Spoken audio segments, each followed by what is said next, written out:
വാനമ്പാടി എന്ന ഒറ്റ സീരിയലിലൂടെ ശ്രദ്ധിക്കപ്പെട്ട താരമാണ് ഗൗരി പ്രകാശ് കൃഷ്ണൻ. എന്നാൽ ആ ഒരു സീരിയലിന് ശേഷം താരത്തെ അധികം ആരും കണ്ടിട്ടില്ല. ആ സീരിയൽ അവസാനിച്ചിട്ട് വർഷങ്ങളായിട്ടുണ്ടെങ്കിലും അനുമോളെ പ്രേക്ഷകർ മറന്നിരിക്കാൻ സാധ്യതയില്ല. വാനമ്പാടിക്ക് ശേഷം ഗൗരി സീരിയലുകൾ അത്ര സജീവമായിരുന്നില്ല. പഠനത്തിൻ്റെ തിരക്കിലേക്ക് പോയ ഗൗരി ഇപ്പോൾ ഇതാ തൻ്റെ പുതിയ വിശേഷം പങ്കുവച്ചെത്തിയിരിക്കുകയാണ്. അതെ, ഗൗരി +2 പഠനം പൂർത്തിയാക്കാൻ പോകുന്നു. ക്ലാസ് കഴിഞ്ഞ് കൂട്ടുകാരികൾക്കൊപ്പമുള്ള ഫെയർവെൽ പാർട്ടിയുടെ വീഡിയോ ആണ് ഗൗരി ഇൻസ്റ്റാഗ്രാമിലൂടെ പങ്കുവച്ചത്. ഞങ്ങൾ കരയുകയുമെന്ന് ഇല്ല എന്നും പക്ഷേ ഇത് മിസ് ചെയ്യുമെന്ന് താരം പറയുന്നുണ്ട്. പഠനത്തിന് തന്നെയാണ് ഗൗരി അന്നും പ്രാധാന്യം നൽകിയത്. നാടകങ്ങളിലൂടെയാണ് ഗൗരി അഭിനയത്തിലേക്ക് എത്തി. ചില സിനിമയിലും സീരിയലിലും അഭിനയിച്ചിരുന്നു. അതിനുശേഷം പഠനത്തിന് വേണ്ടി എല്ലാം ഉപേക്ഷിക്കാൻ നിന്നപ്പോഴാണ് വാനമ്പാടിയിലേക്ക് അവസരം വന്നത്. അത് നിരസിക്കാൻ തോന്നിയിട്ടില്ല.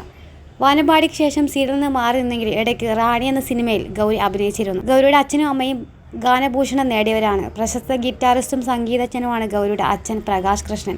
ഗൗരിക്ക് 3 വയസ്സുള്ളപ്പോഴാണ് ഒരു വാഹന അപകടത്തിൽ അദ്ദേഹം മരിക്കുന്നത്. ഒരു സഹോദരനും ഗൗരിക്കുണ്ട്. അച്ഛൻ്റെ സംഗീത കുടുംബമായതുകൊണ്ട് തന്നെ ചെറുപ്പം മുതലേ ഗൗരിയും സംഗീതം പഠിക്കുന്നുണ്ടായിരുന്നു. അച്ഛൻ തന്നെയാണ് ഗൗരിയുടെ ആദ്യത്തെ ഗുരു. കേരള നാടക സംഗീത അക്കാദമിയിൽ നിന്ന് മികച്ച ഗായികയ്ക്കുള്ള പുരസ്കാരം വരെ വാങ്ങിയിട്ടുണ്ട്. ഈ സംഗീത പാരമ്പര്യം തന്നെയാണ് ഗൗരിയെ വാനമ്പാടി സീരിയലിലേക്ക് എത്തിച്ചതും പ്രേക്ഷക മനസ്സിൽ ഇടം നേടാൻ സാധിച്ചതും.